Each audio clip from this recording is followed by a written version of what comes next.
significant. What is most important, most striking, is the behavior of the Israeli army at the funeral.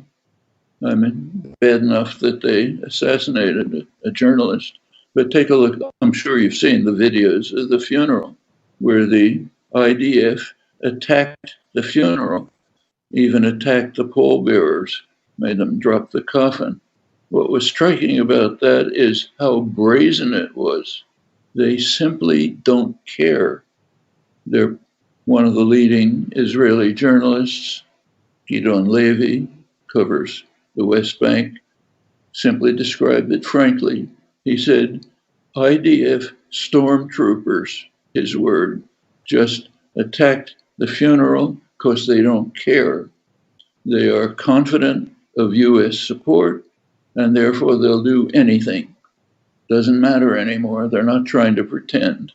Now, there are other cases like the Supreme Court just ordering 1,000 Palestinian villagers to leave their homes because Israel wants to take them over for settlers. I mean, that Supreme Court judgment was given at midnight in the hope that people wouldn't notice it too much. But that's as bad as attacking the funeral. And they're doing it brazenly. It's much more than this. Long ago, Israel annexed the Syrian Golan Heights and what's called Jerusalem, actually an area about 5 times the size of Jerusalem, including many Arab villages. Israel annexed them in explicit violation of Security Council orders, ordering them not to do it. They didn't care. They did it. They assumed the United States would support it, which it did. And under Trump, the United States has formalized its support. It has now said, yes, you can annex any territory you want in violation of the Security Council orders. Well, in those circumstances, apparently Israel feels it can do just about anything. You read this morning's newspaper this morning, they pretty much conceded that they just poisoned 2 Iranian nuclear scientists. What happens when somebody else does that? Well, when Israel does it, it's applauded in the United States. Why shouldn't they assassinate people they don't like? Okay? As long as the United States continues to back this and Europe sits by quietly and says, we don't care, Israel will simply become more and more brazen. And then comes another issue. You'll notice that in the Shirin Abu Akleh case, the US media, really for the first time, gave extensive exposés of the crime. CNN, Washington Post, New York Times. That's a change. Israel's actions are becoming so blatantly intolerable that even the mainstream media in the United States are beginning to complain about them. And in fact, if you look at polls, Israel's losing its support. If you go back 10 or 20 years, Israel was the darling of the liberal community. Not anymore. The liberal opinion is more supportive of Palestinian rights. Support for Israel in the United States has shifted to the far right. It's not in the Democratic Party. It's in the right wing of the Republican Party. Evangelical Christians, based on their theology of Second Coming, ultra-nationalists, military and security forces. That's the base of Israeli support. That could lead to a change in US policy. That's the most likely salvation of anything for the Palestinians. The rest of the world given up. This morning, you may have noticed that the leading Israeli writer, Aleph Bet Yehoshua, died. A lot of obituaries for him. including his final statements about how he had given up on an effort for a diplomatic settlement. It's important that he said that a couple of years ago. But it's a sign of the shift in Israel among more or less liberal opinion, which is now shrinking. It's becoming a very reactionary state. Today, again, another poll in Israel, and it's reported in Haaretz, a majority of Israelis don't want to have any Palestinian participate in any government. The country is becoming more racist, more reactionary.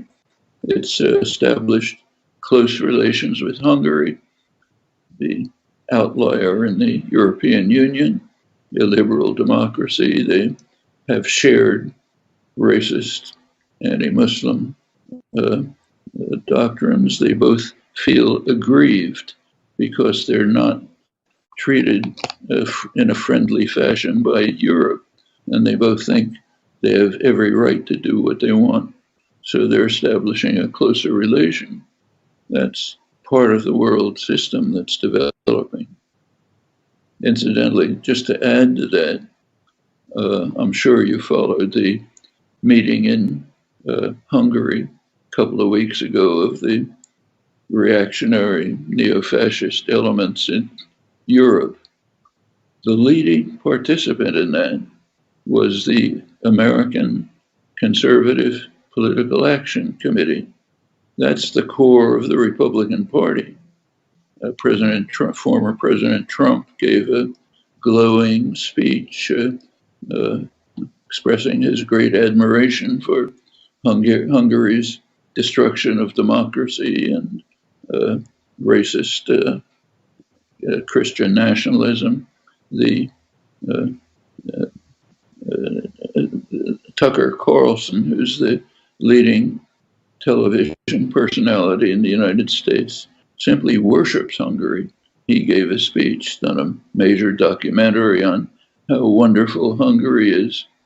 Notice this is the United States. It's not Andorra. It's the most powerful country in human history. And these are the groups that are going to take Congress in November. They already have the Supreme Court. They're gearing up to block democratic procedures so that they can pick up the presidency in 2024. That means something for the world, for everyone in the world, a lot. It means we're on a course to disaster.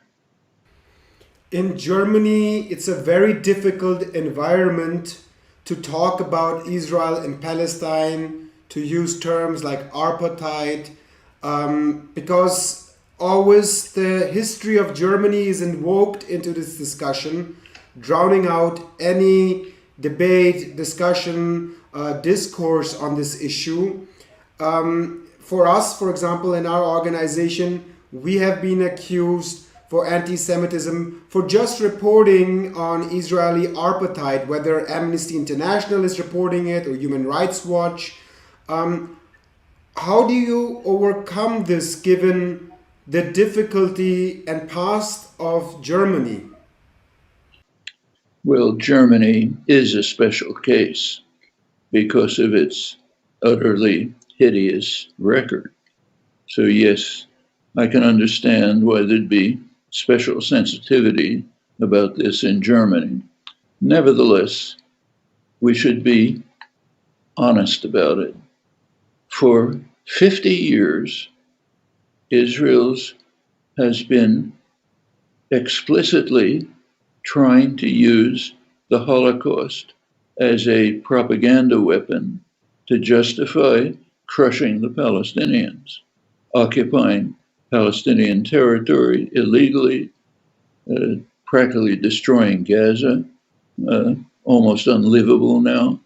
1 million children can't even get potable water. Constant atrocities in the West Bank.